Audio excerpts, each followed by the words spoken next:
First down. Well, Evan, you mentioned Seattle at Pittsburgh, and that's where we're starting, and we'll start with you. Is Aaron Rodgers' Week 1 performance sustainable throughout the year? 4 touchdowns, no. More touchdowns and interceptions, yes. Hopefully for the Steelers, if you're a Steeler fan and you're a Rodgers fan, he can be a complementary piece to everything else they do, is your hope, not to be the main piece. Is it sustainable? Ish. I'm not writing it off. I'm writing off 4 touchdowns, but could you give me 2 touchdowns and 1 or less picks every game? Why not? Yeah, I'm writing it off completely. I thought it was a good game, not a good sign for the Pittsburgh Steelers. Week 1 against the New York Jets was not an indicator of what Rodgers is going to give us in the future. You got to remember, it's the first game of the season in an off season that had the team that they played show Aaron Rodgers the door. It was more than just 1 of 17. That game meant a lot to Aaron Rodgers to try to prove Aaron Glenn and his new Jets regime wrong. Now, credit to him, he went out there and performed and played really, really well. But I still think there are some flaws with the Pittsburgh Steelers. They can't run the football, so that means that they're going to put him in a lot of situations that are obvious passing scenarios, and opposing defensive fronts are going to tee off. And if you looked at Aaron Rodgers against the New York Jets, he's a quarterback when the pocket breaks down that's looking for a soft place to land. So I don't think that Aaron Rodgers is capable of sustaining that level of play just because the offense is so one-dimensional. Next one, Pat.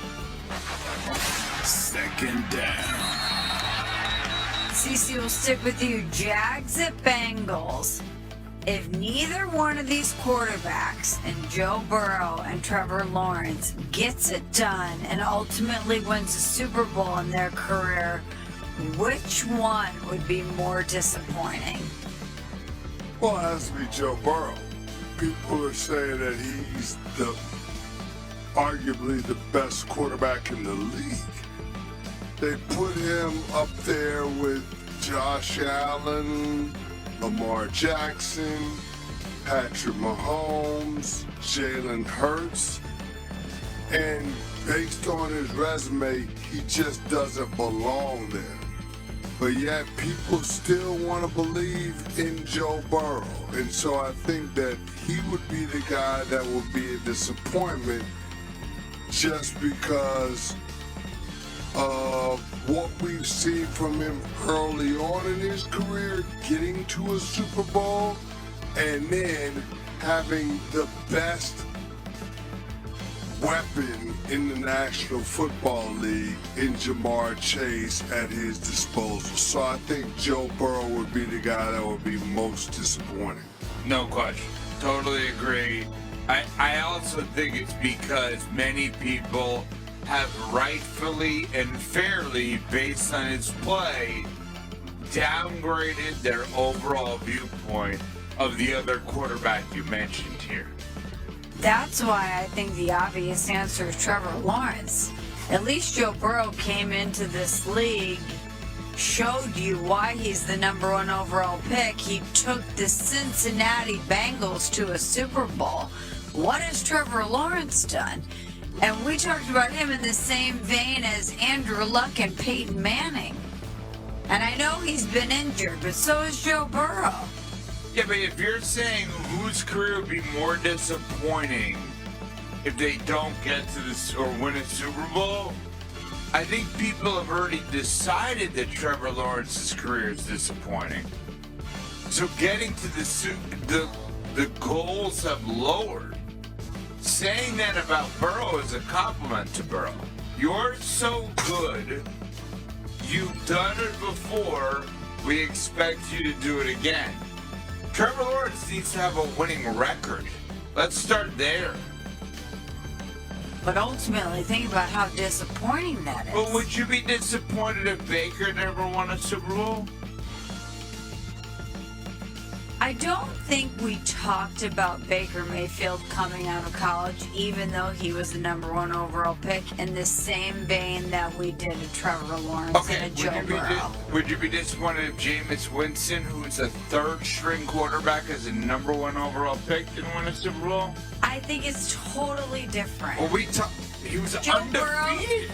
Burrow, yeah. And he was blind. And I'm not making fun of him. He couldn't see. Trevor Lawrence won a national championship as a freshman. So did Jameis. People thought he was going to be the next Peyton Manning. Freshman. But it's a red sophomore, whatever he was. I'm not making fun of. I'm saying Jameis couldn't see. What I'm saying is Trevor Lawrence was a guy that came into college football with a ton of fanfare, smashed all of Deshaun Watson's high school records in the state of Georgia, won a natty as a freshman. Yeah. As a freshman. We've been thinking about Trevor Lawrence. He's been in the national spotlight for a decade now. That's what I'm saying. Everybody looked at him as a generational talent when he came out. Can't miss prospect. You even said it yourself. Oh, yeah. So if he didn't fulfill that promise, which is getting to the big stage and getting to a Super Bowl, I think it's a disappointment. I just don't think it would be as big as Joe Burrow not winning. Yeah. Speaking of disappointments, third down. Third down. CC, Patriots at Dolphins. If the Dolphins look the same in week 2 as they did in week 1, is it already time to sell, or should they be patient? Sell. It's not going to get better. Now, I understand why they might not sell, because the general manager and the head coach's jobs are literally on the line, and they want to give themselves every opportunity to try to right the ship. The Miami Dolphins are a bad football team. They're not well constructed. And beyond that, they have a quarterback that is the definition of erratic. And oh, by the way, he can't stay healthy. They've got so many guys banged up along that offensive line. I think they've got a couple of guys on that offensive line out. They're ravaged with injuries in that department. Their defense isn't what it once was. I just don't see a path to the Miami Dolphins being competitive this year. No, not at all. And in fairness, we laughed at the Chicago Bulls when they had a players-only meeting after Game 1 of the NBA season. The Miami Dolphins, per Adam Schefter's reporting, had a players-only meeting already. It's been one game. It was a bad game. Do you ever have a players-only meeting after week 1? Hell no. Players-only meeting after week 1 means your season is over. Just so everybody understands that. We said that about the Chicago Bulls. Yeah. We were laughing about that. We could not believe that. It remains true even if we're talking about a different sport in the NFL. If you have a players-only meeting after week 1, then there's no way that you're going to be able to get things headed in the right direction. So yeah, they're going to be sellers sooner rather than later. Last one, Pat. Fourth down.